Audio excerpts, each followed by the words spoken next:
La siguiente ponencia se titula Aproximación a la reciente historiografía del arte y los estudios visuales sobre el paisaje moderno y contemporáneo. Bueno, así mismo yo puse mi abstract y aquí, bueno, esto de las vanguardias, un poco con el comentario que entró, me sigo. Las vanguardias tampoco han podido explicar este fenómeno porque han sumado, ha sido una adición una tras otra de las vanguardias. Entonces, cuando esa historia del arte, que también significa una forma de enseñar arte en las universidades, sencillamente ha colapsado hace 30 años. Y se vive una revolución, hay cosas que la historia del arte ya no pudo explicar. Y hay una revolución en los últimos 30 años que ha sido de lo más interesante. Entonces es lo que nos ha tocado vivir.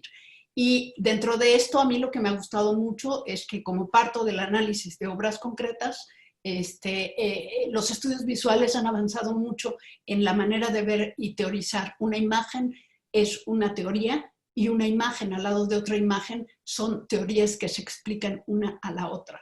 Entonces, las imágenes no son texto, ¿no? Ahí nos diferenciamos un poco, o cuesta un poco quizá a veces con los de la semiótica, pero la transhistoria del arte, los estudios sobre arte y la incapacidad de la propia... Yo soy historiadora de arte desde la licenciatura, tengo 2 maestrías y un doctorado, no he hecho otra cosa.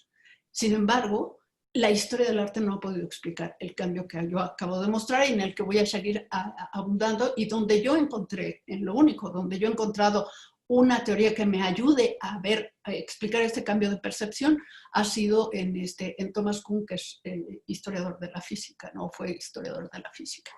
Entonces, pues ahí estoy, ¿no? A ver, no sé qué hice, pero salté mucho. No sé qué hice. A ver, aquí estoy. Sí, estoy bien. Este proyecto de investigación trata de dar solución a un problema de la historia del arte. Hay un fallo en la historia de las vanguardias y nuevas vanguardias que no pueden completamente explicar el paisaje. Y no soy la única que piensa que la historia, más bien hay mucha gente que piensa que la historia de las vanguardias, y que es la manera como enseñamos en las universidades, no ha funcionado. Esto ha fallado, ¿no? Entonces las preguntas, ¿qué es un paisaje? ¿Qué es un paisaje después de la modernidad? ¿Quiénes quedan fuera o desarticulados cuando...? Bueno, yo me he duchado 2 veces hoy, que me he duchado por la mañana y Perdón, ahora. apaguen sus micrófonos, por favor. Quienes no tengan apagados sus micrófonos, por favor, apáguenlos. Entonces, cuando se dice paisaje después de la modernidad, entonces, ¿quiénes quedan fuera, no? Entonces, es posible decir que el paisaje desde su origen hasta la actualidad permanece unificado dentro de una evolución que haya tenido. Entonces, pienso que hay una completa ruptura, un cambio completo de Gestalt. Además, yo sí hablo de un cambio completo. Luego hay cambios parciales. Después de la modernidad hay cambios parciales. Pero entre el 7 y el 15, la ruptura es total. Y cuando digo la ruptura es total, es que ni siquiera, por ejemplo, el caso de Marcel Duchamp es claro.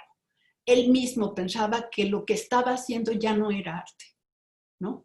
Que era otra cosa, ¿no? Lo del ajedrez viene muy bien a solucionarle de pronto en la situación, pero eso implica que tenía la cosa enfrente y él mismo no sabía si lo que había hecho era arte. Olvídate de lo de Van Gogh en Boyce. Él no sabía que era arte.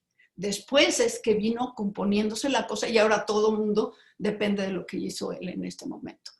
Entonces, trato de buscar los estudios primarios relevantes, incluir una selección de estudios que críticamente pues, me puedan ayudar a desarrollar la investigación, y es un poco cómo está orientado hacia esto, ¿no? Porque no hay mucho. O sea, para encontrar lo que yo estoy tratando de explicar, pues de pronto no hay mucho. ¿Cómo voy a convencer de que este es un paisaje, ¿no? Esta obra lo que hace es ver, bueno, yo tengo enfrente aquí justo la tira que no me deja ver. Lo que está viendo, está analizando su visión, pero estás analizando su visión en el paisaje. Es decir, de mi ojo a mi ojo, de mi ojo a mi máquina de escribir, de mi ojo a Times Square, de mi ojo a Washington, de mi ojo, hasta dónde alcanza el ojo a ver hasta el universo, ¿no? Hasta donde el ojo ha podido ver, obviamente con aparatos y tal, pero es el ojo, y eso es el ojo ubicado en el paisaje. Pues si le decimos esto a los directivos del MUNAL, va a estar difícil que me lo entiendan, si no adquieren una teoría de qué es exactamente el conceptualismo, la filosofía analítica, etcétera, ¿no?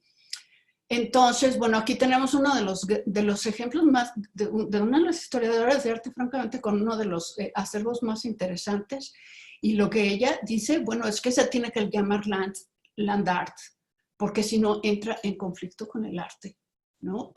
Perdón, no con el arte, sino con el paisaje. O sea, el paisaje no le queda al arte contemporáneo, de acuerdo, o sea, el paisaje ya no queda al arte contemporáneo, pero no lo puedes reducir a land art cuando ha sido una producción vastísima. Entonces ahí es donde yo digo que los que trabajan con las vanguardias ya no ven, porque se van solamente al earth art o al land art. O sea, eso es típico. Todo el mundo cuando ve que yo empiezo land art, entonces ahí es cuando ya no ves, ¿no? Bueno, aquí tenemos uno de los ejemplos.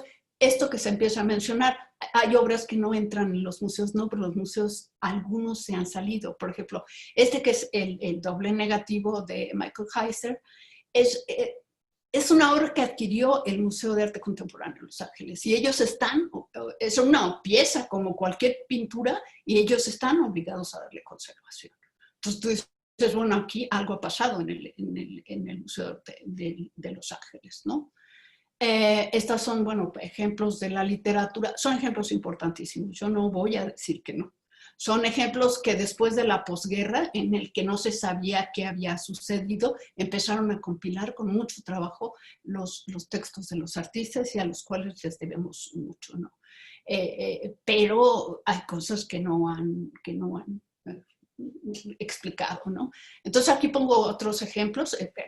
Este es Piet Mondrian, que todo el mundo ve, que fue un extraordinario paisajista del siglo XIX, y cambia su percepción, reestructura su percepción, y empiezan a trabajar el paisajismo desde lo abstracto. Este es el firmamento, ¿no? Entonces, en la obra de la derecha es el firmamento, es una composición, y esto es paisaje. Es un paisaje abstracto, pero así es. Aquí está Marcel Duchamp, era un pintor impresionista, y esto es en 1902, el paisaje en Blainville, la iglesia en Blainville, y el de la derecha es el aire de París, ¿no? Entonces, pues hay que darle la vuelta para poder entender. Esto no es que la representación, el arte deja de representar. Entonces lo que tienes, nada más pide en la farmacia, por favor me sellan la ampolleta, y lo que estamos viendo es el aire, concretamente el aire de París, y lo dice. Y si es el aire de París, es paisaje. Es un segmento chiquito, pero es paisaje. Y si regresamos a los textos, por ejemplo a Leonardo habla de la atmósfera, igual que como podría hablar Duchamp, nada más que el otro pinta bueno, tampoco pintó paisajes, pero hizo una teoría del paisaje. De hecho, es la primera teoría del paisaje. Entonces, sigo. Pintar a partir del conocimiento y no de la visión fue lo que llevó al cubismo y en las vanguardias aledañas a iniciar un episodio no acumulativo. Este concepto de no acumulación es un concepto que viene de Thomas Kuhn, no está en la historia del arte. Y sí hace mucho ruido que yo estoy diciendo que no hay acumulación, es decir, se deja completamente atrás lo que se conocía de arte, se tira todo el edificio, se saca toda la cimentación y se empieza a hacer algo enteramente bajo, ¿no? Ahí es donde él mismo no sabía si esto si él seguía haciendo arte, y ahora todo el arte, o mucho del arte que se produce después, depende de él. Entonces, bueno, empiezo a citar algunos libros, creo que me queda algún tiempo. Este libro de Kenneth Clark, que sí es uno de las historias más interesantes sobre la historia del paisaje, no entiende. Él no entiende, Kenneth Clark no entiende a Mondrian, ¿no?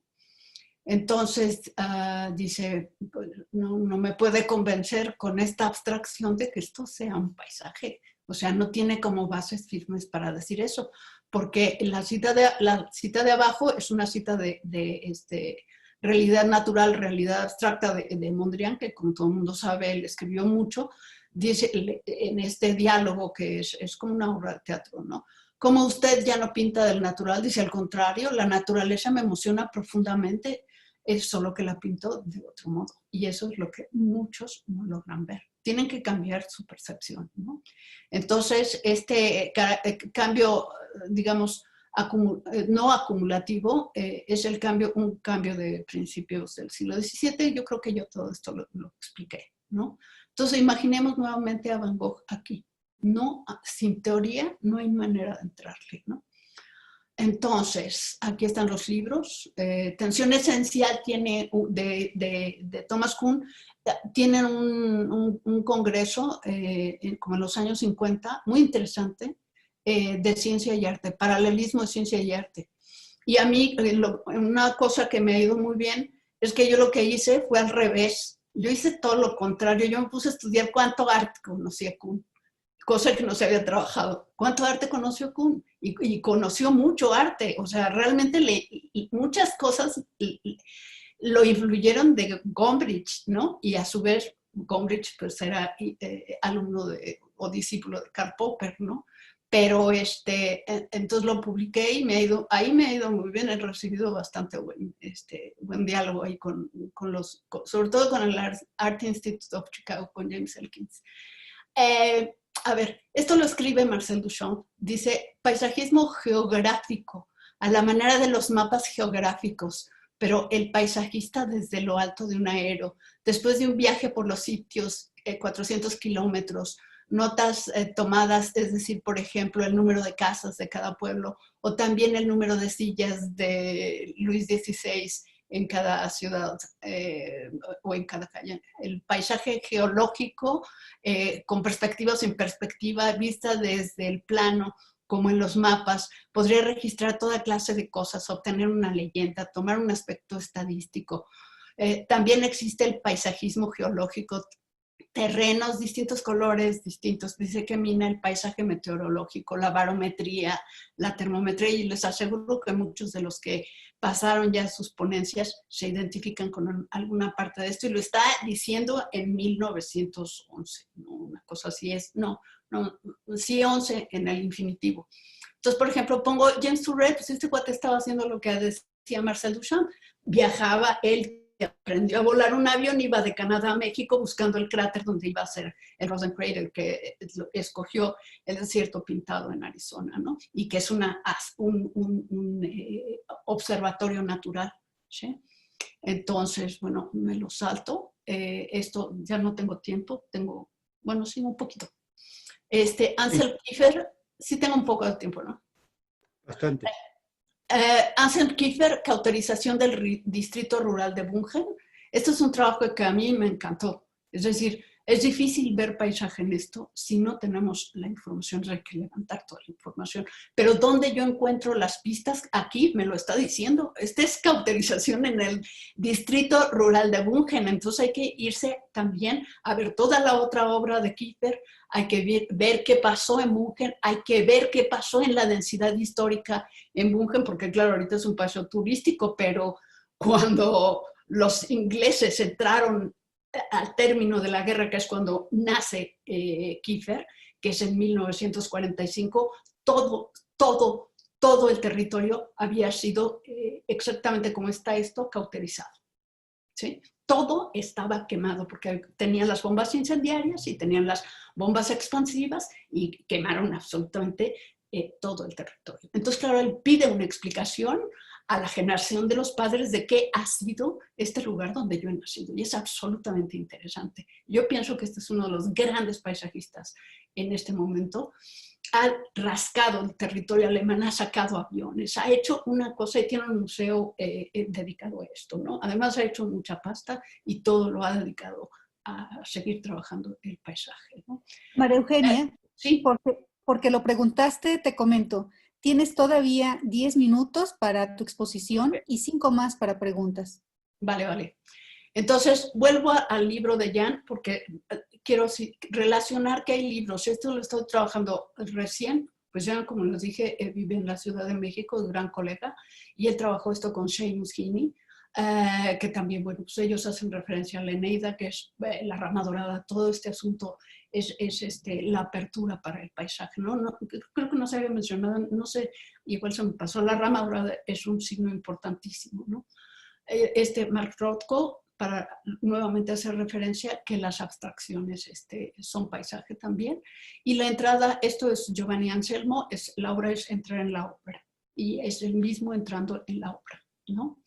El artista caminando, bueno, está el ejemplo de Richard Long, pero también está de Hamish Fulton, y que él también es viajero, caminante, y también las obras de alguna manera son en términos de conceptos y pueden ser de números, ¿no? También.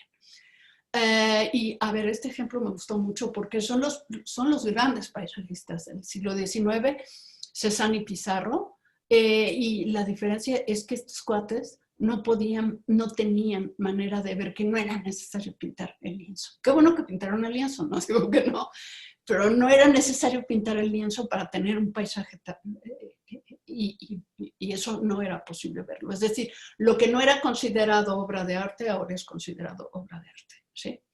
Entonces, bueno, los textos, que se suponía lo que iba, esta es una obra maestra de James Elkins, es texto e imagen, que es lo que me interesa, mi texto e imagen, ¿no? Porque es un libro que se encontró del siglo XVII, donde está una cantidad de imágenes sin una palabra de texto, y él arma todo el texto, toda la otra parte, ¿no? Entonces, los problemas que tenemos, este es otro de las obras que a mí me interesan, no la historia de las vanguardias. James Elkins proponiendo analizar él, como un norteamericano historiador de arte en los Estados Unidos, el paisaje en China. ¿Por qué? Porque los artistas están haciendo esto, eso es lo que me interesa. Esta obra de Shang Hongtu es un artista contemporáneo viviendo en los Estados Unidos, pero que toma como modelo, porque hoy se puede, antes no se podía, hoy se puede, la obra de Xitao, que es una obra antigua de paisaje, y la pinta como si fuera Van Gogh. Pero eso es lo que define el paisaje después de la modernidad. Y él también ha tenido una cantidad de problemas para poder, porque claro, o sea, lo conservador de la historia del arte, pues no le permite, como si tú no eres chino, te atreves a hacer análisis del paisajismo en China. Este libro me interesaba mucho porque creo que les puede interesar a muchos de los que trataron, digamos, el paisaje, urbanismo y tal. Es este trabajo de Anne Winston Spirn puede ser muy interesante para mucha gente y no creo haberlo escuchado todavía. Ella está en el MIT y tiene, bueno, aquí se juntan en este otro libro que es unas conferencias que patrocinó Stone, el Stone en el Art Institute of Chicago. Aquí se juntan los dos, James Elkins y Anne Winston Spirn, y yo creo que se le quita un poco la semiótica. Y acá viene más bien con la fotografía. Todos los que les gustó la fotografía, este es el último libro, creo, de Anne Winston Spirn, y bueno, propone como la fotografía como descubrimiento, la fotografía como forma de conocimiento, o sea, este es muy interesante en eso. Este es muy diverso, ya está, ¿no? ¿Ya se acabó el tiempo? No, quedan 10 minutos. 5 todavía en exposición posibles. Sí, este es muy interesante, no es solamente de artistas, o sea, aquí entran también filósofos y entran de otras disciplinas, ¿no? Este es Nature, y esta es una edición, este es británico, es de la West Chapel y con el MIT. Bueno, aquí vienen textos también de artistas, ¿no? Por ejemplo, está Walter de Maria, que a mí ese me encantó porque es todos los digamos, terremotos, también pueden ser considerados los ciclones, todo eso puede ser considerado obra de arte, y Klein ya lo había hecho así, también pueden ser considerados obras de arte, ¿no? Entonces, bueno, todo el mundo conoce esta obra de la siembra de pararrayos que tiene, pues primero creo que estuvo en Nueva York, pero luego se lo llevaron a Nuevo México, en donde se puede, en octubre, ahorita es buen momento para ir. Ahí caen todos los rayos en ese momento, y esa tormenta es una obra de arte. Entonces, esas tormentas, todos esos desastres pueden ser obras de arte. Fíjense dónde va el arte, ¿no? Entonces, ya no volteemos a ver atrás al Munal. Este es uno de los libros más interesantes con la densidad histórica. Este es historiador, no es historiador de arte, pero le ha interesado mucho el arte y es uno de los grandes historiadores de este momento, Simon Schama. Entonces, al contrario de lo que nos había dicho este historiador anterior, que vimos Clark, él dice es imposible imaginarse un documento más poderoso de conversión de la percepción a la visión que Muelle y Océano. Todo lo contrario, o sea, sí entendió y yo me siento muy bien porque digo, es que yo lo estaba viendo, ¿no? Cómo de pronto se planta enfrente del océano y dice, es que no es necesario representar. Podemos hacer una abstracción. Y es cuando viene entrando no solamente en Mondrian, sino en todos los artistas, en la capacidad de abstraer. Entonces, bueno, también se ha interesado mucho con toda la erudición que tiene Simon Schama en los paisajes de Ansel Kiefer. Ansel Kiefer lo que está buscando en el paisaje, por eso se juntan estos dos, que es extraordinario. Lo que está buscando es la cuestión alemana, ¿no? Toda su vida la ha dedicado a tratar de entender por qué sucedió lo que sucedió cuando él apenas nacía, ¿no? Entonces, toda la cuestión alemana, desde dónde viene y los bosques que tienen que ver con eso, ¿no? ¿Dónde hubo las batallas? ¿Dónde sucedió y por cierto que Kiefer estuvo en México y hizo trabajos en la zona arqueológica maya y también en la Plaza de las Tres Culturas, ayer que fue el 2 de octubre, no se olvida, él tiene una pintura con la llama encendida de la Plaza de las Tres Culturas, ¿no? Bueno, lo de John Berger, que lo acaban de mencionar, aquí está no solamente lo de Jan Moore, la última obra de John Berger es esta, antes de morir, que es Paisajes, es muy interesante, léanlo, porque es una especie de, no puedo, o sea, se acaba el tiempo, ¿no? Pero aquí hay otros 3 libros.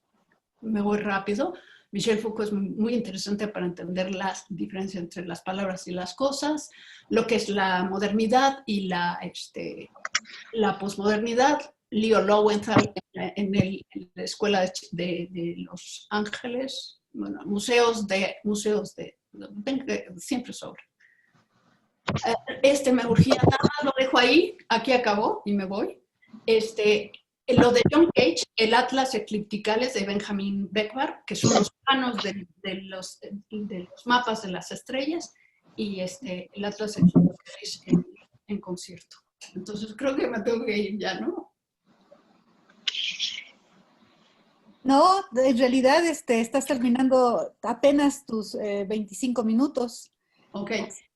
Estamos en buen tiempo. Si no quieres agregar nada más, podríamos abrir el espacio para las preguntas, como tú quieras. Me interesan mucho las preguntas.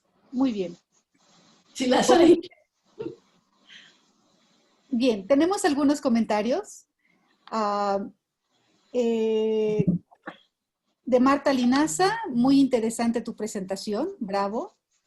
De Mónica de la Cruz, Ansel Kiefer es un ejemplo extraordinario donde paisaje, territorio, libro, memoria, muchos hemos aprendido más de él que de los libros de historia de arte.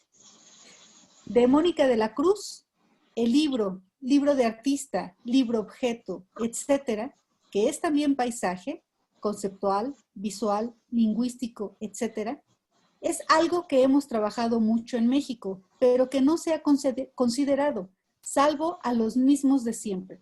Porque hay también discriminación. Quiero contestar a eso.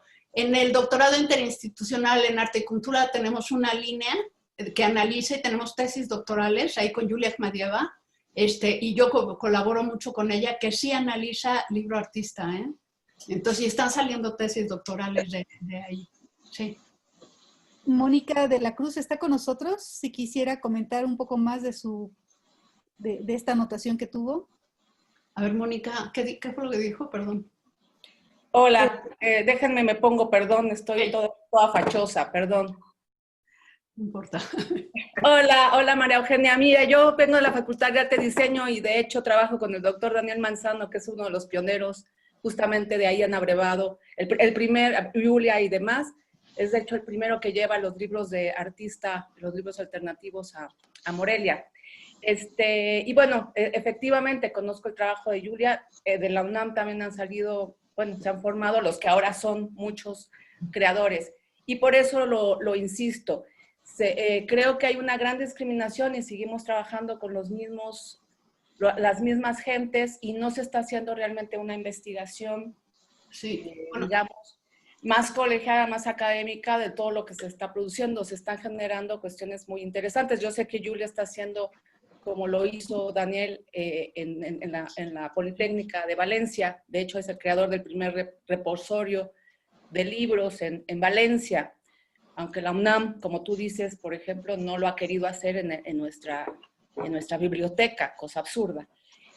Pero creo que lo que tú mencionas es muy interesante y creo que aquí el problema efectivamente es que curadores, incluyendo a Cuauhtémoc Medina en primera instancia y demás, no están entendiendo la importancia del estudio, el registro de manera sistemática, no solo de los que ya son consagrados o de lo que se hace en Estados Unidos, sino de otras visiones. Y pusiste el caso de los chinos, y hablo de los chinos también continentales, que es un trabajo muy interesante con respecto al territorio y al paisaje. A ver, yo sí quiero contestar. Yo sí soy historiadora de arte y lamento que en este país no hay escuelas de historia del arte, ¿sí? Públicas, que es lo que yo me formé en la Universidad Iberoamericana y me parece, a mí mi interés es que hubiera también un número de universidades públicas en todo el país. No lo hay, no hay un solo departamento de historia del arte público, aparte del que se acaba de abrir en la Inés Morelia, pero todavía no genera, no hay generaciones. Pero sería muy interesante que de los artistas, o sea, lo que no se está viendo aquí es que no hay quien escriba, el historiador es el que escribe. Pues en las escuelas de historia del arte estamos diciendo que el problema es que no se escribe de los artistas, porque también no hay que empezar, ¿me entiendes? Como negando, pues si ¿quién va a escribir de ellos?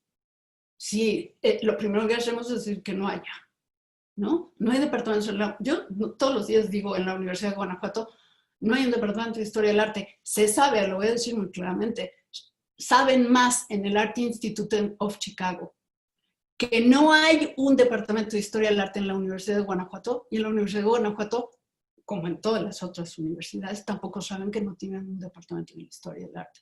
Pero saben más en la Universidad de Cork, en Irlanda, que aquí no hay departamentos de historia del arte. Aquí no lo saben, pero en Cork lo saben en Chicago y lo saben en Los Ángeles, que son los que han estudiado dónde se han diseminado, dónde hay departamentos. Si se estudiara más, pues no se perdería tanta obra. Los artistas no tienen quien les escriba. O sea, de verdad, no tienen quien les escriba, porque vivimos en un país en el que no hay el trabajo del... Ahora, yo digo, curadores, hay curadores, y hay curadores, hay de todo. Yo soy curadora, y yo me curé el Museo Nacional de la Estampa entero, y yo sabía exactamente dónde estaban las 11,000 obras. Yo sí he trabajado en los Estados Unidos, no porque pidiera trabajo, sino porque se atravesaron a invitarme a trabajar con ellos, etc. Y yo soy una persona que metí más de 160 obras de artistas mexicanos a nivel internacional. Hace falta ayuda, hace falta ayuda. Entonces, yo digo, también hay curadores que de un día para otro, un día deciden, ya soy curado. Pues no, yo he tenido que estudiar muchos años para empezar a decir las primeras cosas, ¿no? Entonces, creo que... Bueno, perdón. Estamos llegando al final. Me pasa siempre, no te preocupes. Muchísimas gracias, María Eugenia. Tenemos un poco más de espacio al final de este campo. Ojalá nos puedas acompañar. Claro que sí. Gracias.